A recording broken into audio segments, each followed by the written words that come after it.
for I am Aurora. Good Lord, what is happening in there? Aurora. Aurora? Yes.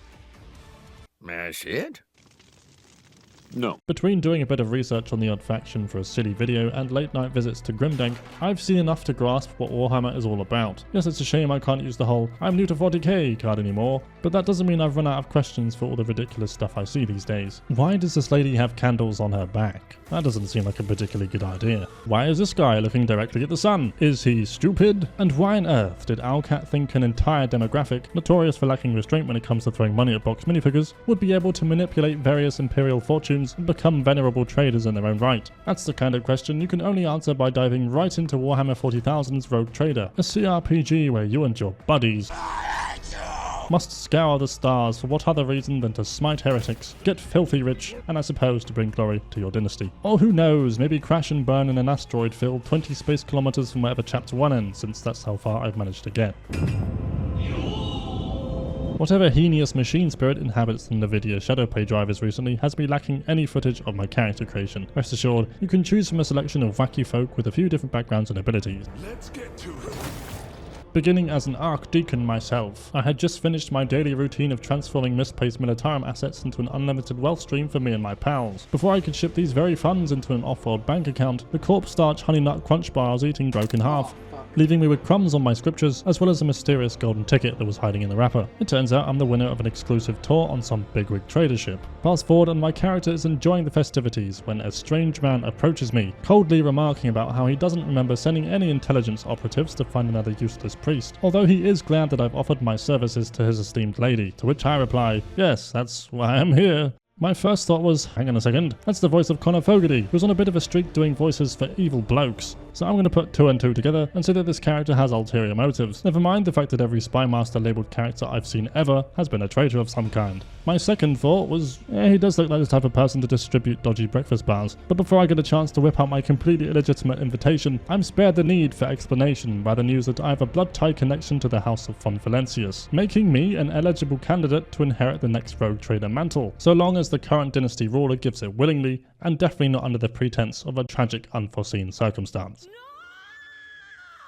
Immediately, the ship is shaken to its very core by the chaos of the warp, along with a conveniently timed mutiny, scattering the crew and giving ample opportunity for the game to introduce us to the main cast one by one. During this event, which I am going to dub the Scattering, Kunrad the Master of Whispers gives me a cheeky jab in the ribs. As an heir to the dynasty himself, he knows my blood can open the vault to the sacred warrant of trade, essentially a giant slab of paperwork granting the holder with a ton of imperial authority. Do what I want, mate. I can't work out what a heretic would want to do with the warrant, so I hit him with the biggest, most insulting words my fanatic can come up with and get called an idiot. How perceptive of you.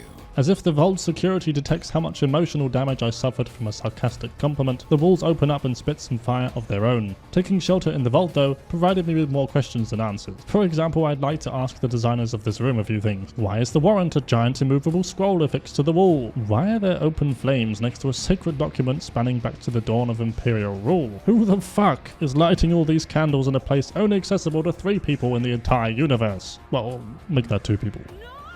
The rest of the prologue is a rush. It's the kind of tour that was promised except significantly buggered up. We stop by some navigator weirdo with a stanky arm. Adelthrat, the second to last heir remaining, decides to stop an Arch Heretic's ritual by slowly limping towards it. It just doesn't go particularly well.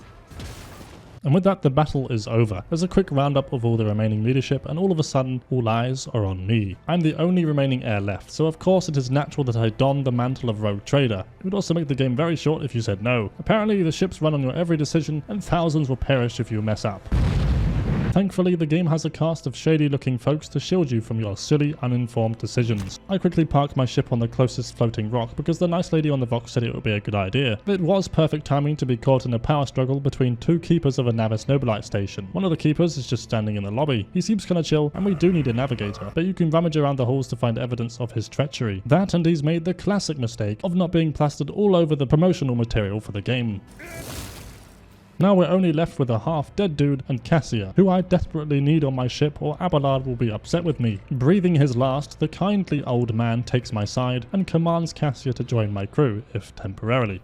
Cassia isn't a particularly affable person. Isn't this a job for the serfs? I have read tomes of military tactics. Half the time, I'm tempted to leave her on the ship. I mean, how powerful can a navigator psycho be anyways? She gets on surprisingly well with Sister Argenta, a sister of battle. They are both extremely cold, violent individuals, and Argenta's one morally redeeming trait is that she gets sad when the slave children who just lost their parents in a freak warp incident are also understandably quite sad. On that note, we soon meet Pascal, the tech Magos, who doesn't have a single clue. He journeys the Coronis expanse, blowing up expensive Imperial war machinery until we come along. Our one lead on his wacky powers and missing memory has us visit a monastery on a search for one of his priest mates. By pure luck, it's been assailed by heretical forces. Or, by pure luck, the heretical forces have made it easy to find him. By the time we make it to the poor guy though, it's too late, so we deliver the Emperor's Mercy, which apparently these days means 3 slow shots to the nether region.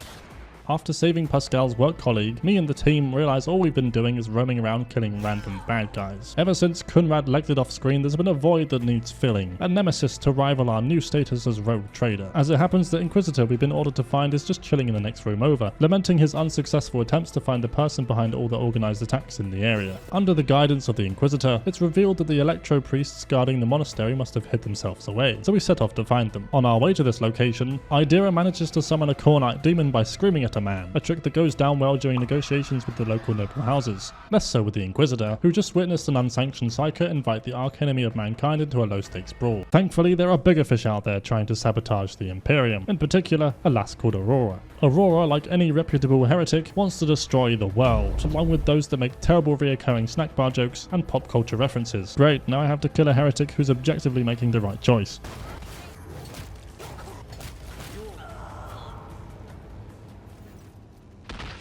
Only now, after defeating the scourge of Reichad Minoris, does the governor acknowledge us as worthy of praise, and a parade to celebrate our achievements. I'm kind of jaded to tours going badly at this point, so I just wait for Idira to tell everyone that the end is nigh for the 100th time, which is usually a clue for when something is about to go bad. And something does go bad. The ghost of Aurora rises from her corpse and proclaims that it's time for the final dawn. Also, some Drukhari show up and steal the sun. Just your average Tuesday stuff. Now we're left with no choice but to fight our way back to the transport ship, before the system collapses and chaos takes the planet. Chaos is equipped with 2 snipers, so I'm about to show you how much I haven't learned. This fight was fucking awful. I don't know about you folks, but my patience for snipers has grown real thin in recent years. If I had to pick my greatest weakness in video games, it would be fighting a sniper who's being supported by some kind of ginormous superhuman apostate.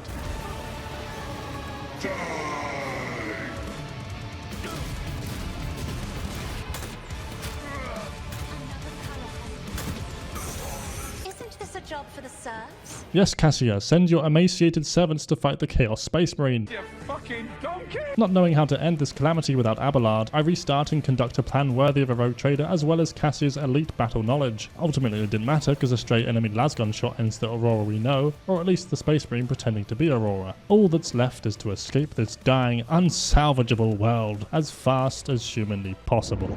And there's chapter 1 wrapped up. It was nice being the VIP for once, until the 25th comes around. For those who've seen my last video, you'll know I like to compare the games I've played with the most basic mainstream equivalent imaginable. But to say this game has any similarities to a big hit like Baldur's Gate would be a lie. It's actually exactly like Rocket League.